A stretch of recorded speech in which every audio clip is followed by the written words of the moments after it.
Vancouver is supposed to be one of the better cities in North America, but I don't think so. Even though it doesn't have like a giant freeway cutting through the downtown, that doesn't mean that it isn't a North American city. Metro Vancouver is so much less livable than real Vancouver. Like, the farther away from downtown, the worse it gets. Here's the un-urbanist side of Metro Vancouver, outside of all the pictures that portray our city as good, even though it may be in some places. Look at this bike lane in Richmond. It's a relatively safe bike lane, but why is there no one using them? Well, they mostly lead nowhere, but the ones that lead somewhere are barely used. Unsurprisingly, there's an even bigger issue: parking minimums.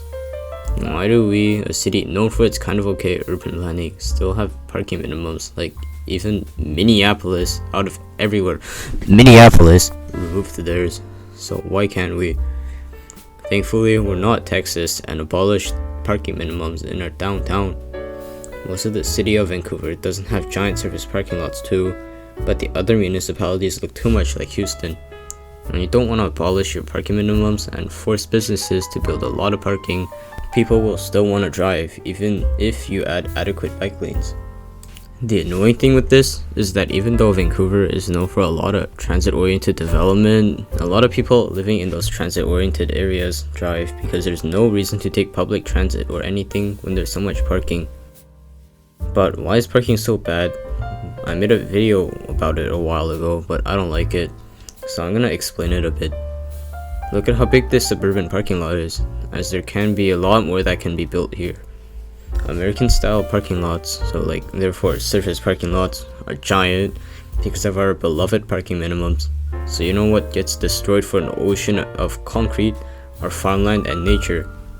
I could talk about parking lots for a long time, but that's not the point, so on to the next topic.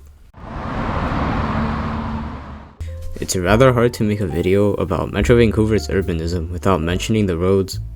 The arterial roads are so big, even in the downtown. Sometimes the ones in the downtown may be even as big as the ones in the suburbs. If they hadn't removed vehicle lanes to create bike lanes on some roads, then it would be even worse.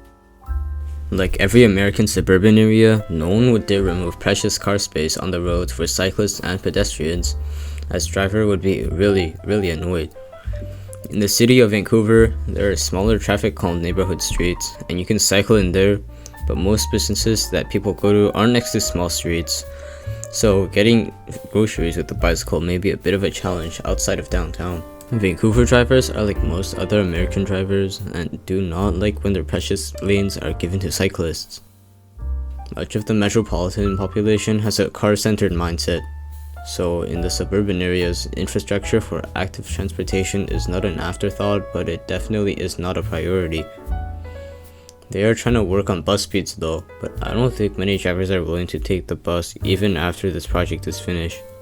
Many people will still think that buses and trains are for people unprivileged enough to drive.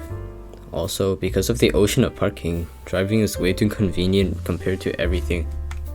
The number of slip lanes in the suburban areas of Vancouver is also a bit concerning, since this intersection with slip lanes is quite busy with pedestrians for American suburban standards.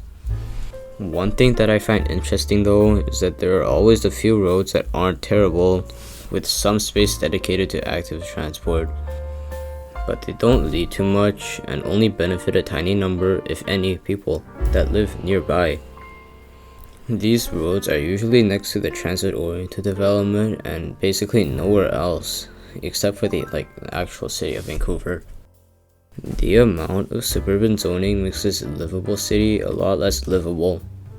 When people and businesses are spread out, everything else has to be like water pipes, sewage networks, etc. That's rather expensive, and therefore your precious tax dollars are being put to things that it never had to be spent on in the first place. A transit station is also not able to serve as many people in suburban areas as much as stations in higher density areas, so transit ridership is low and the government won't be encouraged to improve it. There are many more problems with suburban zoning, but other people cover it better, so I won't go that much into detail. But something hard to ignore is that the newer suburban areas of Vancouver look very American, unlike the older suburban neighborhoods. The newer suburban neighborhoods are littered with cul-de-sacs, which are just selfish ways to reduce traffic in your own neighborhood while making traffic and noise worse for people that aren't lucky enough to end up in cul-de-sacs. The older neighborhoods are in grids, and the ones in the actual city itself are usually traffic calms, so that people don't have to worry about their children getting hit by bad drivers as much. Vancouver does have some nice things, but I think they just screw up when it comes to the urbanism part. Our bus and train ridership could be increased a lot by just doing some urbanist improvements. But when you see that municipalities' plans to become a better city, the future doesn't look bright, because what we're gonna end up with isn't really gonna help. Thanks for watching and bye.